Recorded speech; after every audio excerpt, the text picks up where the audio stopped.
Ni an ye Jalolakaw ka denbaya la minnu sigiyɔrɔ bɛnnen don maa kuma dogolenw ka yɔrɔ la Falaji.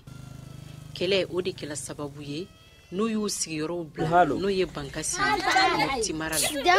Ka kɛɲɛ ni seliba labanw ye Mali kɔnɔ, ni maa kuma dogolenw bɛ k'u ka seliw labɛn sabati dɔɔni dɔɔni.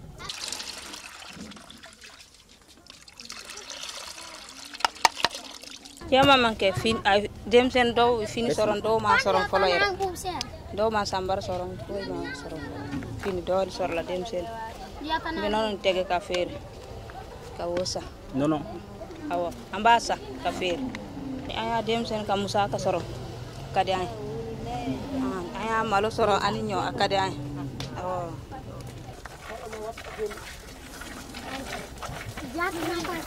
Mariam Diallo ni Jeneba Tall ulu fana ye du muso dɔ ye.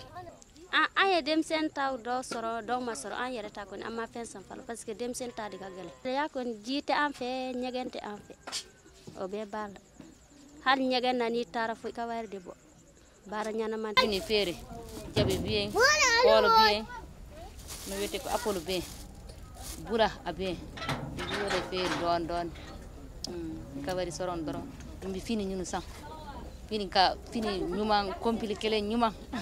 Seli ɲaga o ka ca musow ni denmisɛnnin kunda. O kama Jalolakaw ka denbaya la o hami ba ye fɛn min ye bi o ka se ka seli kɛ a kɛcogo la i n'a fɔ maa tɔw.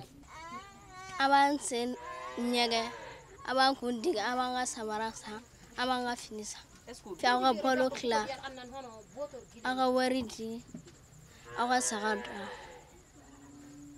Fode Diallo n'ale ye dutigi ye nin waati in b'a hakili jigi u ka dugu seli labɛnw na. O yɔrɔ kɔni bagan b'an fɛ an bɛ seli an bɛ laya kɛ an bɛ seli an bɛ ɲɔgɔn dɛmɛ ko bɛɛ la yan dɔ an bɔra ka na ni mɔgɔ ma dɛmɛ kɔni a ka gɛlɛn an ma dɛ.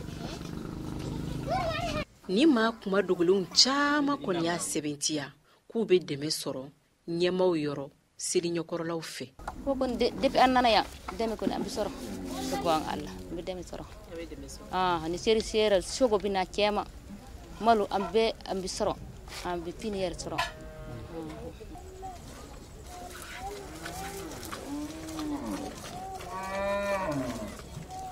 Ni maa kuma dogolen minnu filɛ u ka hami belebele ye fɛn min ye bi u ka se ka segi don nataw la u ka sigidaw kɔnɔ. An b'a fɔ Ala ka seli latimɛ ko ɲuman di an bɛɛ lajɛlen ma. Mariam Kuyate Mokta Bari, Bamako, VOA Bambara.